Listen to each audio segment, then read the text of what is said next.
عليكم ورحمة الله وبركاته. إن الحمد لله نحمده ونستعينه ونستهديه ونستغفره ونعوذ بالله من شرور أنفسنا ومن سيئات أعمالنا.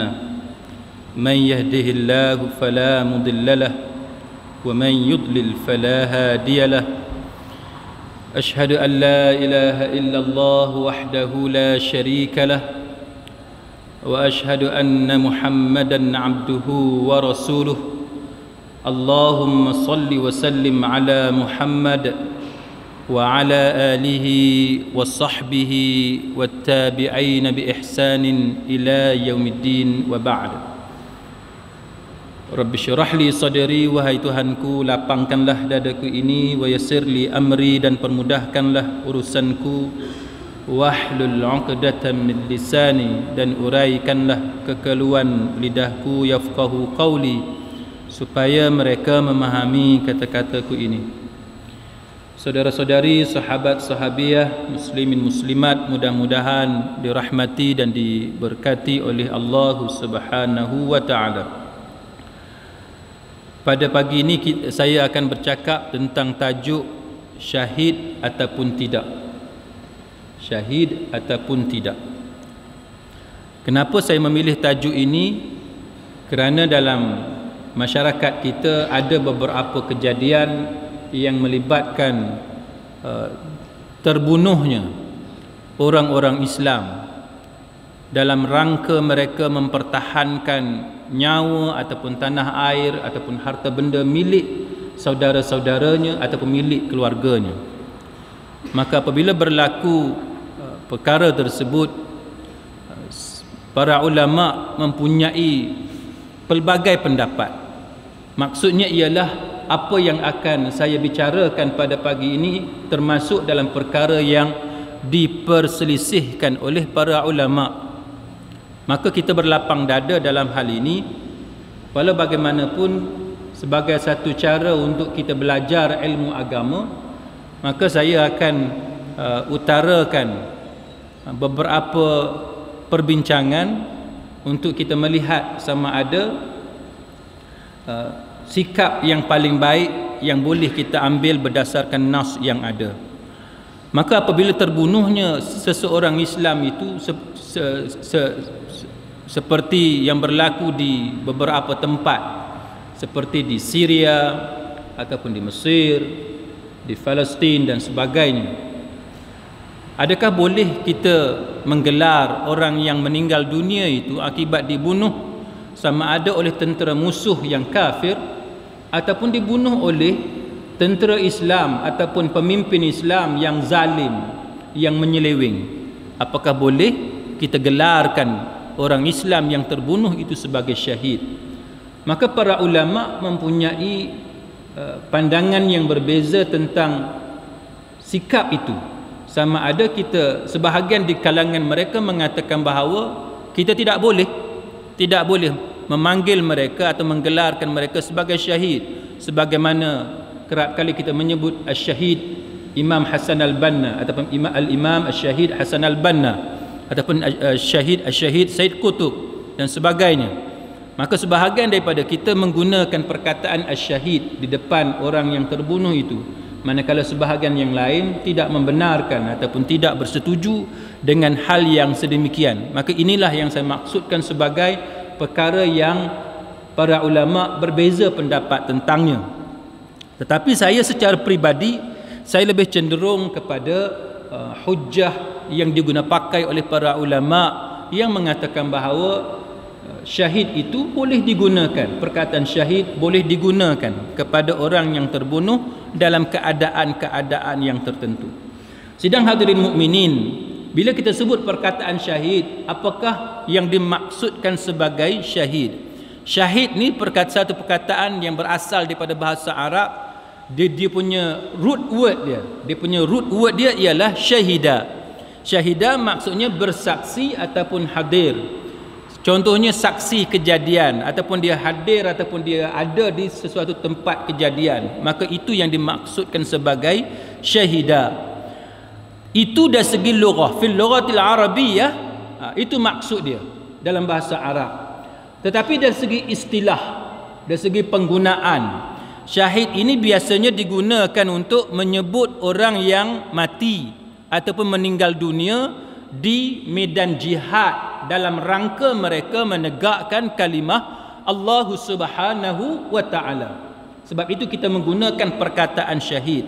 Maka Imam Ibn Hajar Al-Asqalani umpamanya dia menyebut tentang 14 pendapat ulama tentang makna syahid, tetapi sebagai tujuan perbincangan kita pada pagi ini kita sebut beberapa di antaranya, iaitu sebahagian ulama menyebut tentang bahawa orang yang mati syahid itu dipanggil sebagai syahid kerana hakikatnya dia masih hidup.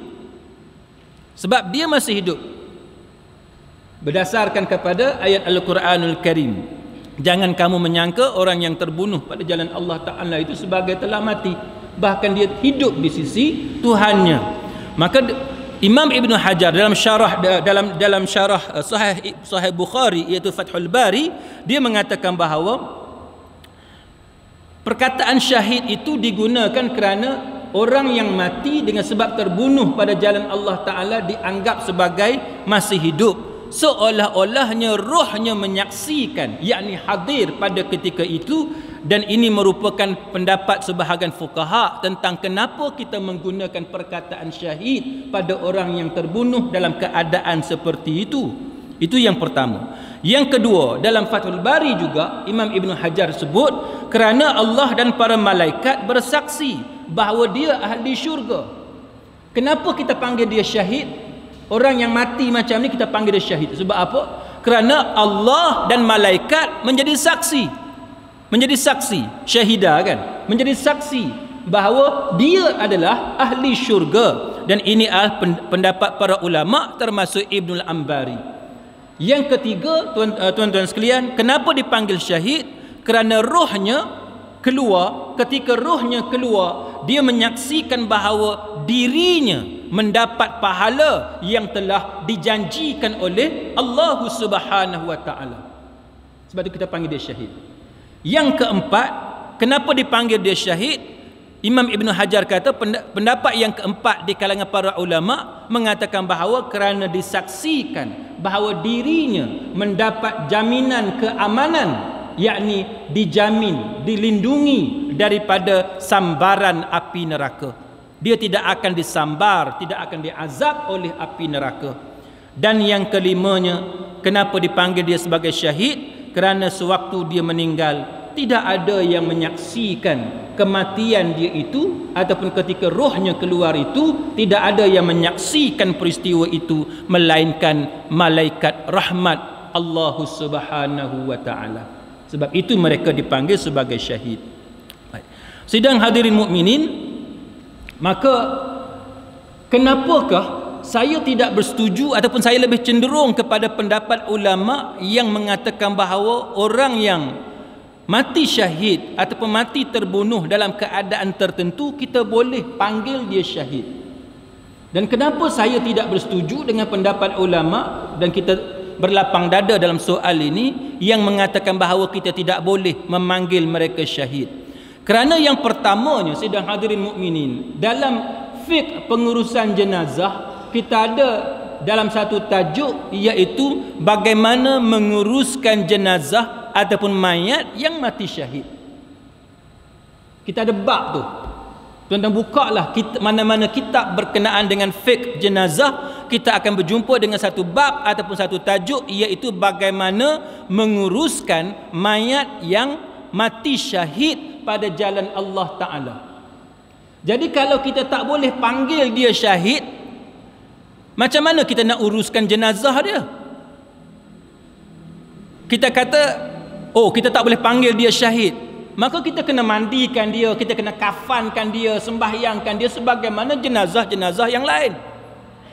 Tapi kalau kita panggil dia syahid, kita hukum dia syahid, maka dengan sebab dia syahid, jenazah dia hendaklah dikebumikan sebagaimana yang diajar oleh Nabi sallallahu alaihi wasallam berkenaan dengan orang yang mati syahid. Contoh kita tengok bagaimana amalan yang diriwayatkan daripada para sahabat, bagaimana Nabi dan para sahabat menguruskan mayat-mayat orang Islam yang mati gugur pada jalan Allah Subhanahu wa taala. Antaranya ialah mayat dia hendaklah ditanam bersama-sama dengan darah yang mengalir bersamanya. Sebagaimana dalam masyarakat kita hari ini, kalau tuan-tuan tengok dalam Facebook, ada laporan-laporan tentang warga Malaysia yang terbunuh kerana berjihad di beberapa tempat. Maka sebahagian daripada kita memanggil orang-orang ini sebagai asyahid. Maka apabila mereka mati, hendaklah ditanam mereka ini dengan darah-darahnya sekali. Setengah orang dia kata, oh tak boleh sebut benda ni sangat sensitif, sebab mereka ni pengganas, mereka ni militan. Tuan-tuan sekalian, kita kena berani menyebut bahawa dalam Islam istilah syahid, istilah jihad, benda-benda macam ni bukan menunjukkan bahawa Islam ni agama pengganas ataupun agama yang menaja keganasan. Tetapi syahid ataupun jihad yang ada dalam ajaran Islam adalah satu ajaran yang menunjukkan kepada kita bahawa Islam menyuruh umatnya supaya mempertahankan diri, mempertahankan nyawa dia, mempertahankan nyawa keluarga dia, mempertahankan nyawa saudara-saudaranya yang lain, walaupun saudaranya itu bukan saudara darah daging dia, tapi saudara akidah dia. Islam juga berdasarkan syahid dan jihad mengajarkan kepada kita tentang syuja'ah, keperwiraan, keberanian. Orang yang macam inilah yang boleh diharapkan untuk mempertahankan tanah air, mempertahankan negara. Tuan-tuan, kita cuba bayangkan, na'udzubillah, tapi cuba kita bayangkan, katalah negara kita diancam pada satu masa, diancam oleh musuh. Siapa yang boleh kita harapkan untuk mempertahankan negara kalau bukan rakyat yang beragama Islam, yang mana mereka ni mengimpikan mati syahid pada jalan Allah Ta'ala? Siapa lagi yang boleh kita harapkan untuk berani menuju kepada musuh, membunuh musuh, menggalas senjata, bawa senjata, berhadapan dengan musuh, kalau bukan rakyat yang berani untuk mati kerana cita-cita dia adalah untuk mendapat jannah, syurga di sisi Allah Subhanahu wa taala. Jadi kita tak bolehlah menganggap bahawa perbincangan macam ni sensitif, benda macam ni boleh mengancam keselamatan negara. Tak. Bukan mengancam keselamatan negara, malah mempertahankan keselamatan negara. Baik, tuan-tuan sekalian, contohnya dalam fiqh jenazah, mayat yang macam ni tidak boleh dimandikan. Kita kena hukum dia dulu, dia ni syahid ke tidak. Bila kita confirm, kita sahkan dia syahid, barulah kita uruskan dia berdasarkan jenazah orang yang mati syahid. Kalau kita tak boleh panggil dia syahid, kita tak boleh gelarkan dia syahid, tak boleh hukum dia syahid, maka kita tak boleh uruskan mayat dia sebagaimana mayat orang yang mati syahid. Maka ini akan menimbulkan kekeliruan. Tapi macam mana ulama yang dia bagi alasan, apa hujah dia? Kita akan cerita lepas ni. Tapi nombor satu, tuan-tuan sekalian, orang yang mati syahid, hukum dia ialah kita tidak mandikan jenazah dia kerana darah dia kita akan jadikan sebagai saksi. Maka kita kuburkan dia dengan darah-darah dia sekali. Umpamanya kita melihat bagaimana hadis yang direkodkan oleh Imam Ahmad dan dinilai sahih oleh Syekh Shu'aib Al-Arnaud, tuan-tuan sekalian, daripada Jabir bin Abdullah radhiyallahu anhuma, bahawa Nabi sallallahu alaihi wasallam ketika mana peristiwa peperangan Uhud, ramai di kalangan sahabat yang gugur syahid di medan Uhud. Maka dalam menguruskan jenazah mereka ini, Nabi sallallahu alaihi wasallam bersabda kepada sahabat-sahabat lain yang masih hidup, Nabi kata, la tughassiluhum fa inna kulla jurhin aw kulla damin yafuhu miskan yaumal qiyamah. Nabi kata, jangan kamu mandikan mereka. Itu arahan Nabi sallallahu alaihi wasallam. Jangan mandikan mereka. Siapa dia? Jangan mandikan tentera Islam yang mati syahid dalam peperangan Uhud. Jangan mandikan mereka. Sebab apa jangan mandikan mereka?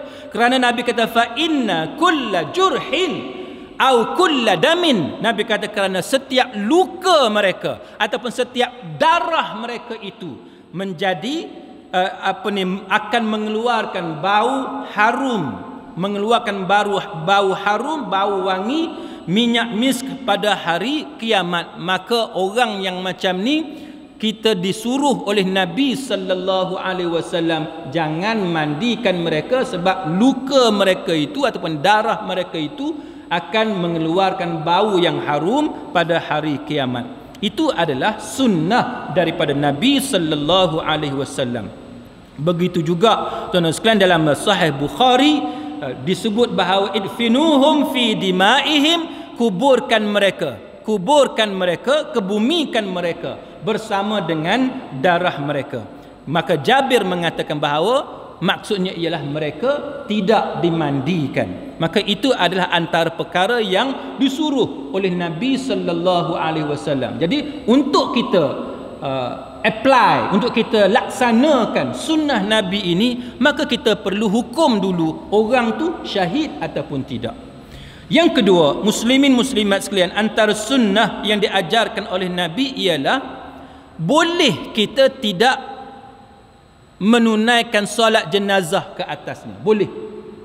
Ada ketikanya Nabi dan para sahabat menunaikan solat jenazah ke atas orang yang mati syahid, dan ada ketikanya dalam peristiwa yang lain pula Nabi dan para sahabat tidak menunaikan solat jenazah ke atas orang yang mati syahid.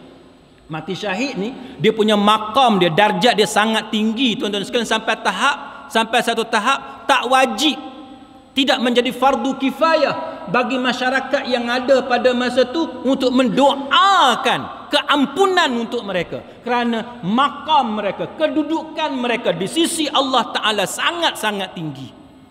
Tapi boleh kalau kita nak tunaikan solat jenazah, bukan tak boleh. Itu ada sunnah Nabi. Ada ketikanya kita tunaikan solat jenazah, ada ketikanya ataupun boleh juga untuk kita tidak menunaikan solat jenazah. Tetapi yang pentingnya ialah tidak wajib, tidak menjadi fardu kifayah untuk kita menunaikan solat jenazah ke atas mereka. Contohnya juga dalam peperangan Uhud, Jabir radhiyallahu anhuma mengatakan wa amara bidafnihim fi dimaihim walam yughassalu walam yusalla alaihim. Nabi sallallahu alaihi wasallam dia kata memerintahkan agar kami memakamkan mereka, kami tanam mereka bersama dengan darah mereka, tidak mereka dimandikan dan tidak disolatkan. Ini hadis Bukhari. Hadis Bukhari tuan-tuan sekalian menunjukkan kepada kita bahawa bukan sahaja mereka ni ditanam, dikebumikan dengan darah mereka tidak dimandikan, dan pada masa yang sama mereka tidak disolatkan, tidak ditunaikan solat jenazah ke atas mereka. Itu ada ketikanya keadaan yang sebegitu. Manakala ada juga keadaan di mana Nabi sallallahu alaihi wasallam menunaikan solat jenazah ke atas orang yang mati syahid. Antaranya ialah peristiwa Hamzah bin Abdul Muttalib, bapa saudara Nabi yang dibunuh dalam peperangan Uhud. Maka Hamzah bin Abdul Muttalib ni tuan-tuan sekalian, Anas bin Malik radhiyallahu anhu dia bawa satu riwayat menyatakan bahawa Nabi sallallahu alaihi wasallam menunaikan solat jenazah ke atas bapa saudaranya Hamzah bin Abdul Muttalib walaupun Hamzah mati syahid dalam peperangan Uhud. Dia kata dalam Sahih Sunan Abu Daud, dia kata para syuhada dalam peperangan Uhud tidak dimandikan, mereka dikuburkan bersama darahnya, mereka tidak disolatkan kecuali Hamzah bin Abdul Muttalib. Dalam Sahih Sunan Abu Daud dia kata bahawa hak lain semua yang lain semua tidak dimandikan, tidak disolatkan. Tetapi bila tiba giliran Hamzah bin Abdul Muttalib, Nabi sallallahu alaihi wasallam menunaikan solat jenazah ke atas Hamzah bin Abdul Muttalib. Maka para fuqaha membuat kesimpulan bahawa dalam kejadian-kejadian seperti ini yang membabitkan orang yang mati syahid, boleh untuk kita menunaikan solat jenazah ataupun tidak menunaikan solat jenazah ke atas mereka. Manakala dalam perkara-perkara yang lain, sidang hadirin mukminin, ada keadaan di mana seseorang itu dia tidak syahid. Dia tidak syahid dalam erti kata yang sebenar, tapi mendapat pahala mati syahid. Sebagaimana hadis-hadis yang tuan-tuan sendiri sedia maklum, iaitu orang yang tidak mati di medan jihad, tidak mati dengan sebab peperangan, tapi mati dalam keadaan-keadaan yang tertentu.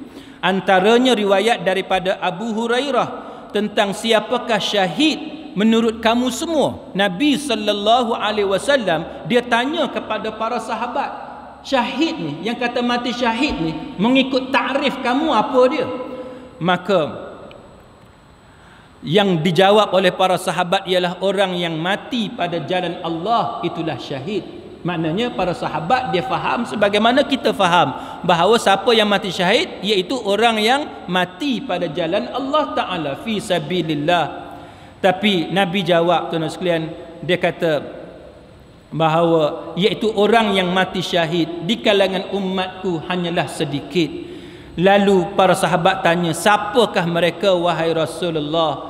Lalu Rasulullah dia jawab, orang yang mati syahid ni, yang digelar sebagai mati syahid, antaranya ialah man qutila fi sabilillah fahuwa syahid. Siapa yang terbunuh pada jalan Allah, dia mati syahid. Wa man mata fi sabilillah fahuwa syahid. Siapa yang mati di jalan Allah, dia syahid. Wa man mata fi ta'un fahuwa syahid. Siapa yang mati kerana penyakit ta'un, maka dia syahid.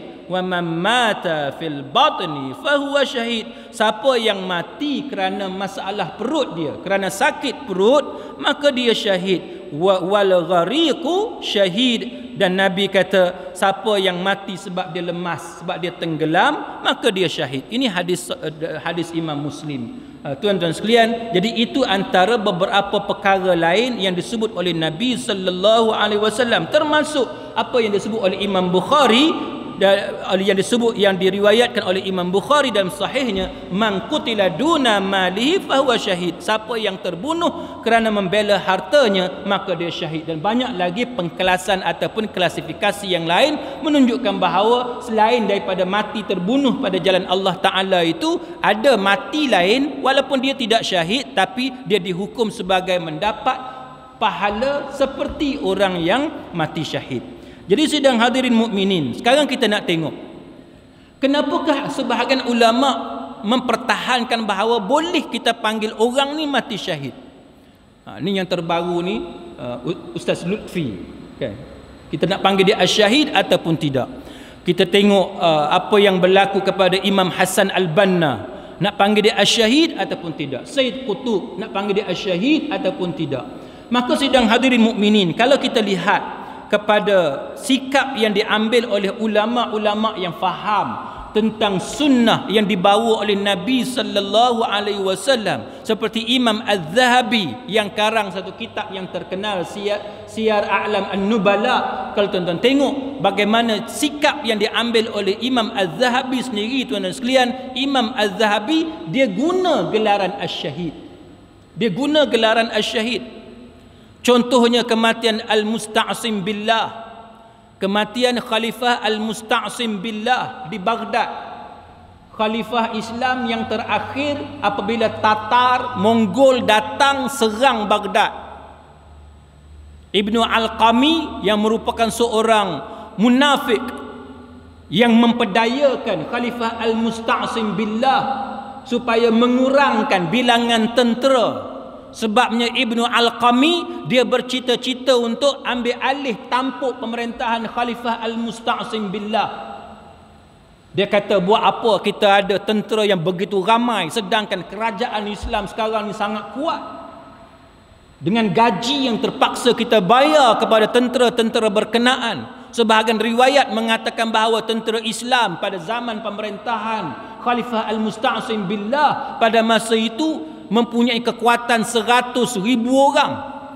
Maka Ibnu Alqami yang bercita-cita nak gulingkan Khalifah Al-Musta'sim Billah, dia pujuk Khalifah Al-Musta'sim Billah supaya mengurangkan bilangan tentera Islam pada masa itu.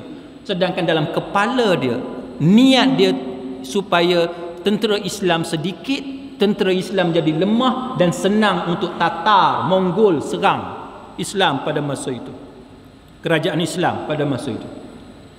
Maka apabila Khalifah Al-Musta'sim Billah, tuan-tuan sekalian, bersetuju dengan pandangan yang diberikan oleh pembesar dia yang bernama Ibnu Alqami, dia pun mengurangkan bilangan tentera. Tuan-tuan, apa yang berlaku bila tentera dibuang kerja? Apa yang berlaku? Sudah tentu berlaku bantahan, rasa tidak puas hati di kalangan rakyat pada masa itu terhadap pemerintahan khalifah. Kerana ramai yang tidak ada pekerjaan. Asal-asalnya mereka ada pekerjaan, ada gaji. Sekarang ni mereka dibuang kerja. Maka rakyat yang dibuang kerja daripada jawatan tentera pada masa itu, tuan-tuan sekalian, mempunyai rasa tidak puas hati kepada pemerintahan Khalifah Al-Musta'sim Billah. Lalu mereka menyatakan bantahan dan menyebabkan berlakunya ketidakstabilan pada zaman pemerintahan Khalifah Al-Musta'sim Billah. Maka bila keadaan dah tidak stabil, kerajaan jadi lemah, Ibnu Alqami dia hantar mesej kepada Hulagu Khan. Dia bagi tahu kepada Hulagu Khan bahawa keadaan sudah pun menjadi tidak tenteram dan keadaan menjadi sangat sesuai untuk tentera Tatar menyerang kerajaan Islam pada masa itu. Maka kerajaan Islam yang dipimpin oleh Khalifah Al-Musta'sim Billah berjaya dikalahkan oleh tentera Hulagu Khan. Yang tu yang kita dengar cerita macam mana sungai menjadi hitam dengan dakwat daripada kitab-kitab yang dibuang dalam sungai dan sebagainya. Maka khalifah, tuan-tuan sekalian, Khalifah Al-Musta'sim Billah dibunuh oleh tentera Tatar. Jadi apabila Khalifah Al-Musta'sim Billah dibunuh oleh tentera Tatar, Imam Az-Zahabi, tuan-tuan sekalian, bila dia sebut nama Khalifah Al-Musta'sim Billah, dia letak gelaran Asy-Syahid di depan nama Khalifah Al-Musta'sim Billah. Dia letak gelaran Asy-Syahid. Maksudnya sikap Az-Zahabi sendiri, Imam Az-Zahabi, boleh kita panggil orang tu sebagai Asy-Syahid bila kita yakin, bila kita ada bukti, bila kita percaya bahawa orang itu mati, telah pun mati syahid pada jalan Allah Ta'ala. Termasuk mati syahid ni apa dia, tuan-tuan? Termasuklah orang yang dibunuh oleh tentera musuh yang kafir. Baik. Kemudian kita lihat bagaimana sikap yang diambil oleh Imam Az-Zahabi terhadap kematian Sa'id bin Jubair. Sa'id bin Jubair seorang tabi'in, seorang ulama pada zaman tabi'in yang sangat hebat. Kalau Atha bin Abi Rabah dikenali sebagai alim dalam bidang manasikul hajj, dalam bidang haji, ibadat haji. Siapa yang belajar bab haji ni, nak pergi haji, dia mesti tahu nama Atha bin Abi Rabah. Dia mesti tahu pendapat-pendapat Atha bin Abi Rabah, kerana Atha bin Abi Rabah terkenal sebagai seorang tabi'in, seorang yang alim di zaman tabi'in dalam bab manasikul hajj. Maka orang yang belajar tentang manasikul hajj, dia tak pernah jumpa nama Atha bin Abi Rabah. Maknanya cara dia belajar bab haji tak begitu menyeluruh. Kalau dia belajar secara menyeluruh, dia akan jumpa fatwa-fatwa Atha bin Abi Rabah dalam bab haji. Tawus umpamanya, Tawus satu orang yang terkenal dalam bab halal dan haram, dalam bab fiqh. Tawus seorang ulama pada zaman tabi'in daripada Yaman. Dia terkenal dalam bab halal dan haram. Kemudian kalau kita tengok Sa'id bin Musayyib umpamanya, dia terkenal dalam bab talaq, dalam bab perceraian, fiqh talaq. Maka ulama mengatakan bahawa Sa'id bin Jubair ni mengatasi semua nama-nama yang disebutkan tadi. Nak cerita alimnya dia. Ibnu Abbas, tuan-tuan sekalian, radhiyallahu anhuma, bila orang pergi jumpa dengan dia minta fatwa, bila dia tahu Atha bin Abi Rabah, dia kata, bila orang tu datang daripada kawasan Atha bin Abi Rabah, dia kata, kamu pulang semula ke tempat kamu, ke Mekah, kamu minta fatwa daripada Atha bin Abi Rabah. Alimnya Atha bin Abi Rabah. Tapi Atta' bin Abi Rabah ni tuan-tuan sekalian, dia menentang Hajjaj bin Yusuf Al-Thaqafi. Hajjaj bin Yusuf Al-Thaqafi, para ulama hampir ijma' mengatakan bahawa dia seorang pemimpin Islam yang sangat zalim, seorang pemimpin Islam yang fasik. Atta' bin Sa'id bin Jubair, tuan-tuan sekalian, dia keluar menentang Hajjaj bin Yusuf Al-Thaqafi, sehingga menyebabkan tentera yang disertai oleh Sa'id bin Jubair berjaya dikalahkan oleh Hajjaj bin Yusuf Al-Thaqafi. Lalu Sa'id bin Jubair melarikan diri ke kawasan luar kota Mekah. Kalau ada orang kata bahawa tegur pemimpin, nasihat pemimpin ni mesti bersunyi-sunyian, tak boleh lawan pemimpin. Kalau lawan pemimpin itu dianggap sebagai khawarij. Atau sebagai khawarij, Sa'id bin Jubair, kamu nak kata apa? Kamu nak kata dia khawarij? Kamu nak kata dia ni sebagai seorang khawarij? Kamu nak kata bahawa dia ni satu orang yang tidak faham tentang ajaran daripada Nabi sallallahu alaihi wasallam? Banyak nama-nama lain seperti Sa'id bin Jubair yang mana dia keluar dan dia menentang Hajjaj bin Yusuf Al-Thaqafi, tanpa kita menafikan ada sahabat-sahabat lain yang mengambil sikap mendiamkan diri bila berhadapan dengan Hajjaj bin Yusuf Al-Thaqafi. Jadi tuan-tuan sekalian, bila Sa'id bin Jubair ni tuan-tuan, bila dia keluar, dia melarikan diri di luar kawasan Mekah, satu riwayat kata dia setahun 2 kali dia masuk dalam Mekah untuk menunaikan haji dan umrah secara diam-diam tanpa diketahui oleh Hajjaj bin Yusuf Al-Thaqafi. Satu riwayat kata 5 tahun Hajjaj bin Yusuf Al-Thaqafi cuba nak kesan di mana dia Sa'id bin Jubair. Pada satu hari tuan-tuan, berjaya ditangkap, berjaya dikesan, berjaya ditahan Sa'id bin Jubair. Hajjaj bin Yusuf Al-Thaqafi, dia hantar tentera dia, bila dah dapat kesan, dia tangkap Sa'id bin Jubair, dan Sa'id bin Jubair dibawa menemui Hajjaj bin Yusuf Al-Thaqafi. Tapi nak cerita kepada tuan-tuan bagaimana layanan buruk yang dilakukan oleh Hajjaj terhadap Sa'id ni tuan-tuan sekalian, sampai tahap dia mempermain-mainkan nama Sa'id bin Jubair. Dia mempermain-mainkan nama ayah Sa'id bin Jubair, sehingga Sa'id bin Jubair kata, ibu aku lebih mengetahui tentang makna nama aku. Bila Hajjaj ni mentertawakan, buat main-main dengan nama Sa'id bin Jubair. Bila Sa'id bin Jubair nak semayang, dia menghadap arah kiblat, Hajjaj perintahkan tentera dia palingkan Sa'id daripada kiblat, jangan bagi dia menghadap kiblat. Nak kata jahatnya Hajjaj bin Yusuf Al-Thaqafi. Ringkas cerita sidang hadirin mukminin, maka Hajjaj ni dia kata, aku hukum kamu dibunuh. Dia kata, aku hukum kamu dibunuh. Sa'id bin Jubair tuan-tuan sekalian, dia bersedia dengan hukuman tersebut.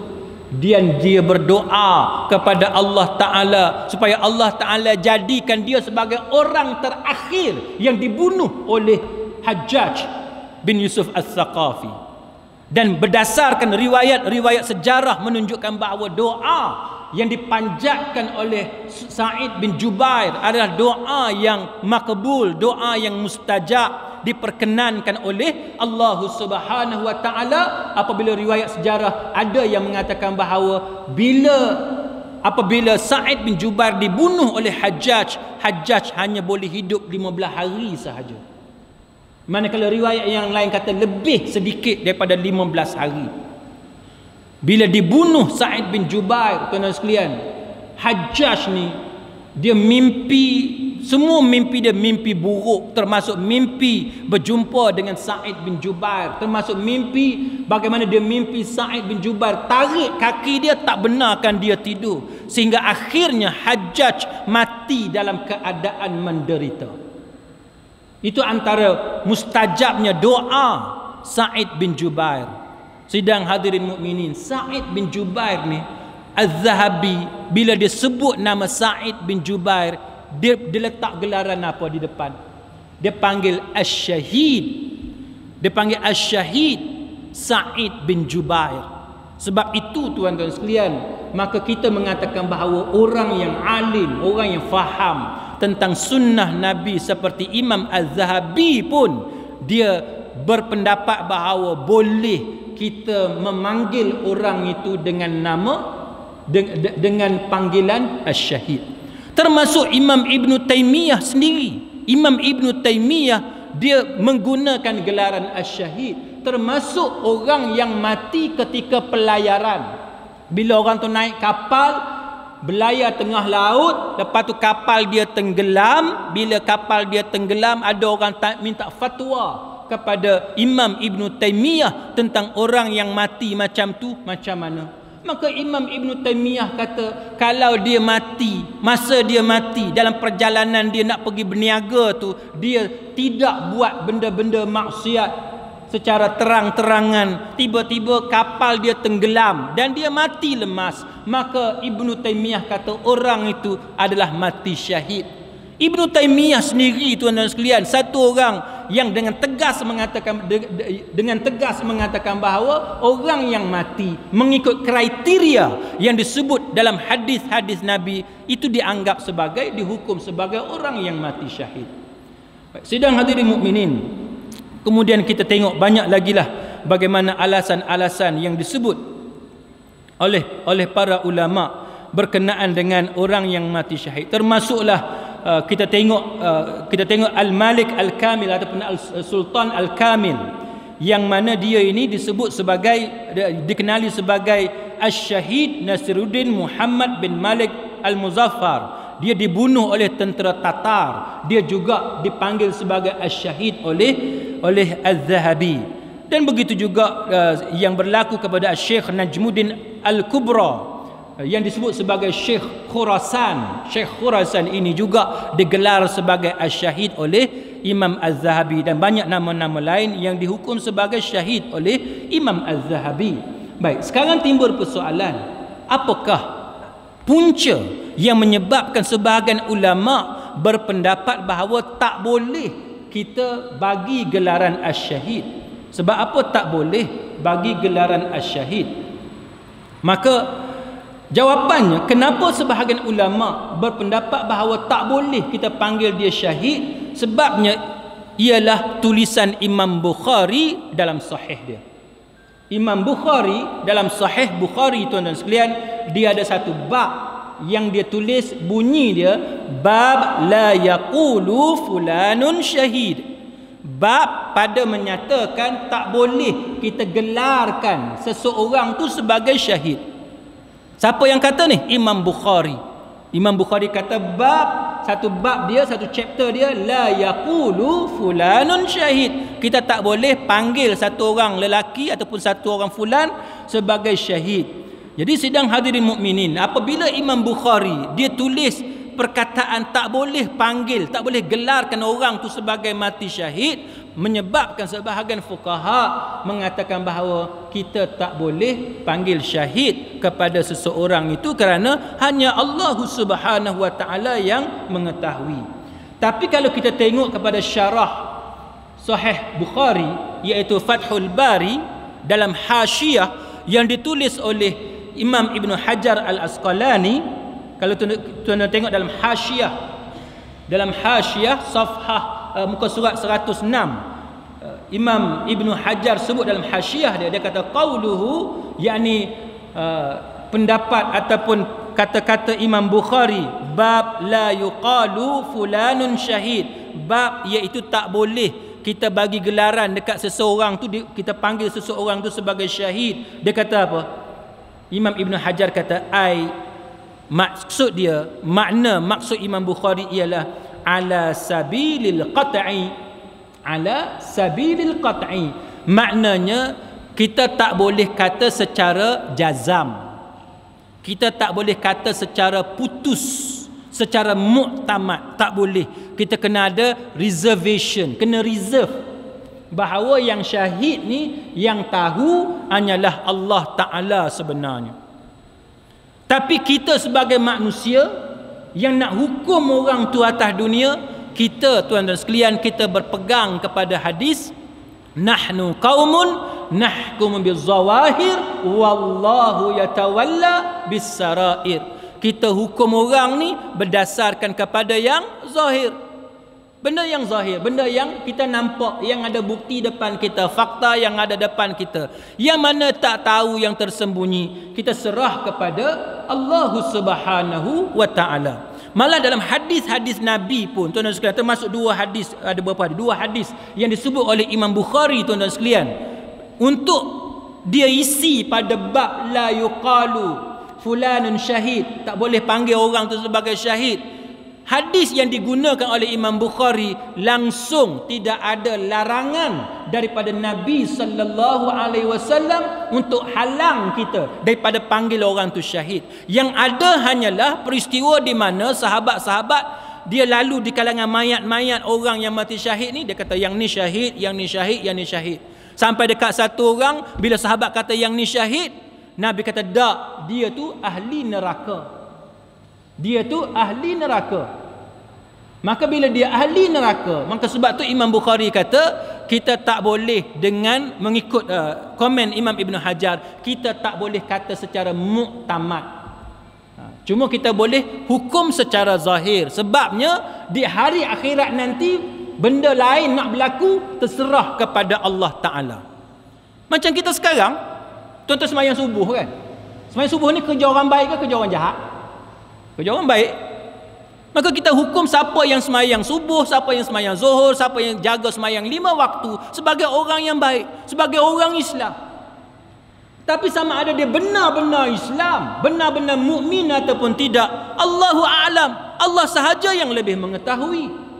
Tuan-tuan beli ayam, mesti ayam sembelih, betul tak? Tuan-tuan pergi pasar malam tanya tak, ni sembelih tak ayam? Ke ada siapa-siapa kat Masjid Sungai Gelugur ni pergi tanya? Ada? Tak tanya dah.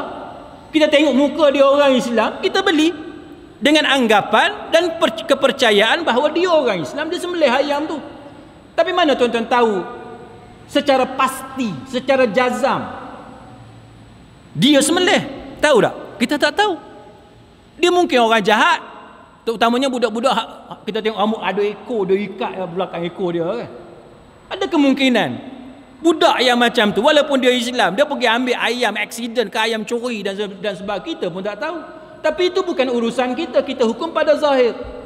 Maka sebab itu para ulama, saya lebih cenderung mengatakan bahawa saya lebih bersetuju dengan pendapat ulama yang mengatakan bahawa kita hukum orang syahid ni dengan kepercayaan bahawa kita hukum yang zahir.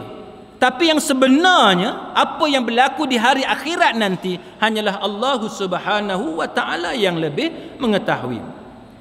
Baik, sidang hadirin mukminin. Kuliah subuh ni dia tak boleh lama sangat. Nanti saya duk seronok cakap dengan mikrofon ni, tuan-tuan dalam hati kata ustaz ni aku bangun 4 pagi lagi. Baik, tuan-tuan sekalian. Jadi apa yang penting ialah kita melihat kepada perbahasan ini menunjukkan kepada kita bahawa hujah untuk mengatakan bahawa sampai tahap langsung tak boleh sebut syahid ni, tuan-tuan sekalian, ada satu hujah yang tak boleh dipertahankan. Satu hujah yang tak boleh dipertahankan. Kalau tuan-tuan tengok komen yang dibuat oleh Imam Ibn Hajar yang saya sebut sebentar tadi, dan juga komen yang disebut oleh Ibn Ashur umpamanya, tuan-tuan sekalian, Ibn Ashur ada seorang ulama yang sangat hebat dalam bidang usul tafsir. Ibn Ashur, tuan-tuan sekalian, dalam satu komen beliau, dia kata bahawa bila Imam Bukhari dia guna perkataan tak boleh kita panggil orang tu sebagai syahid, dia kata sepatutnya Imam Bukhari dia tambah sikit perkataan tu. Sebab perkataan yang digunakan oleh Imam Bukhari ni menyebabkan keliru, menyebabkan kekeliruan. Sebab keliru sebab apa tuan-tuan? Sebab ni kalau kita tak boleh panggil orang tu syahid, macam mana kita nak uruskan jenazah orang mati syahid? Maka Ibnu Ashur kata patutnya Imam Bukhari ni dia tambah sikit supaya jelas maksud dia, iaitu kita tak boleh panggil orang tu syahid dengan maksud bahawa orang tu pasti syahid. Tak boleh. Kita tak boleh kata dia tu pasti syahid, tapi kita hanya bercakap berdasarkan pengetahuan kita secara zahir. Tuan-tuan sekalian, dia contoh hak mudahnya macam ni. Kita kata apa ubat yang paling baik untuk sembuh? Kita kata kalau demam, paracetamol, kan? Tapi yang sebenarnya menyembuhkan bukan ubat, tapi Allah Ta'ala. Tapi dari segi adat, hukum adat kita bercakap, kalau nak bagi sembuh, kita makan Panadol. Adakah itu akan menggugat akidah kita dengan sebab kita kata Panadol? Tak. Kecuali kita secara jazam, kita sebut secara muktamad, kita sebut secara pasti bahawa yang menyembuhkan kita adalah ubat tu, bukan Allah. Barulah dia menggugat akidah kita. Sama dengan surah Al-Anfal ayat 17, pasal bila kamu melontar panah, bila kamu memanah, bukan kamu yang memanah, tapi Allah yang memanah. Boleh tak kita guna ayat yang sama, kaedah yang sama? Kita pukul adik kita, masa kita kecil-kecil dulu, kita pukul adik kita, mak tanya, siapa pukul adik ni? Kita kata Allah pukul adik. Boleh? Kita tak boleh guna perkataan macam tu. Kita lah yang pukul. Walaupun betul, benar bahawa yang menjadikan pukulan tadi semua qadar baik, qadar jahat, kebakaran, benda yang baik, benda yang tak baik dalam masyarakat, semua tu berlaku dengan izin Allah Ta'ala. Tapi dari segi hukum adatnya, sebab kita yang ikhtiar, kita yang pilih, maka sebab tu kita panggil kita yang pukul, kita yang lontar panah, kita yang tembak. Tapi dari segi akidahnya, secara hakikatnya, kita diajar bahawa yang mengizinkan benda tu berlaku tidak lain dan tidak bukan hanyalah Allah Subhanahu wa Ta'ala.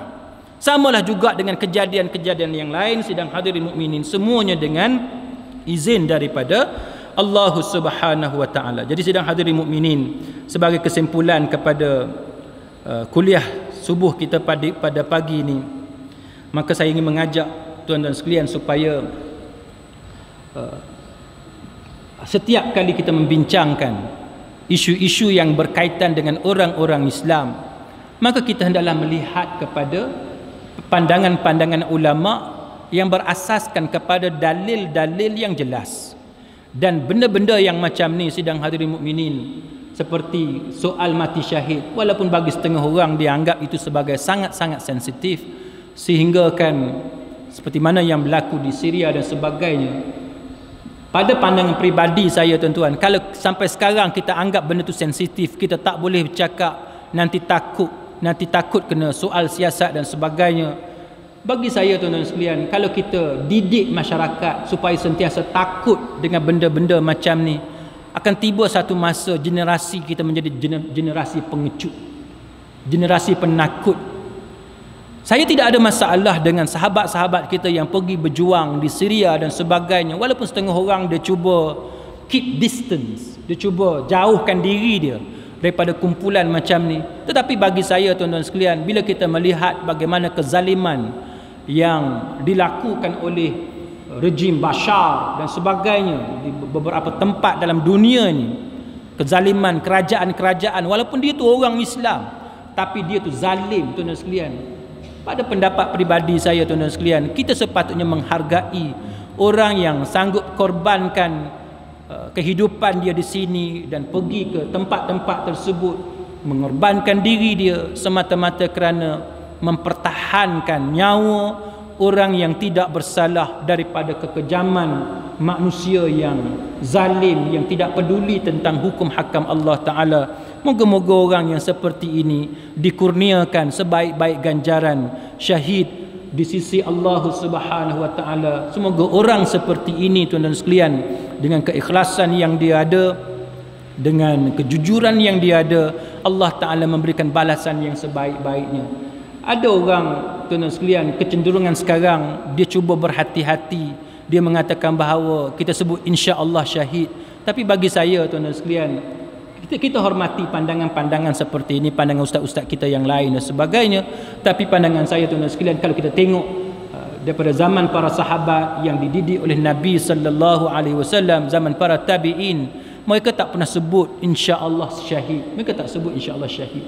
Sebab tu ikhwan, tuan-tuan sekalian, ikhwan bila dia refer kepada Hasan al-Banna, dia sebut asy-syahid Hasan al-Banna.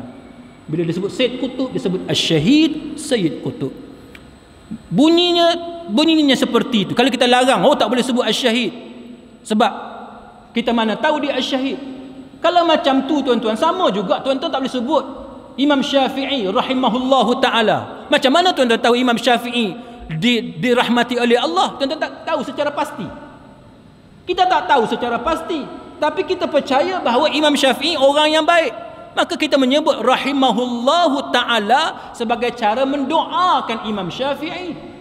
Kita menyebut Imam Malik rahimahullahu ta'ala, Imam Ahmad rahimahullahu ta'ala, Ibn Taymiyah rahimahullahu ta'ala. Itu semua ayat khabar.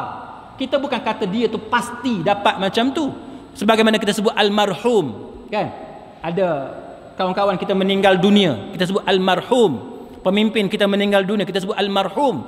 Adakah kita pasti dia dirahmati oleh Allah? Adakah kita pasti dia diredai oleh Allah? Adakah kita pasti dia disukai oleh Allah? Tak tahu.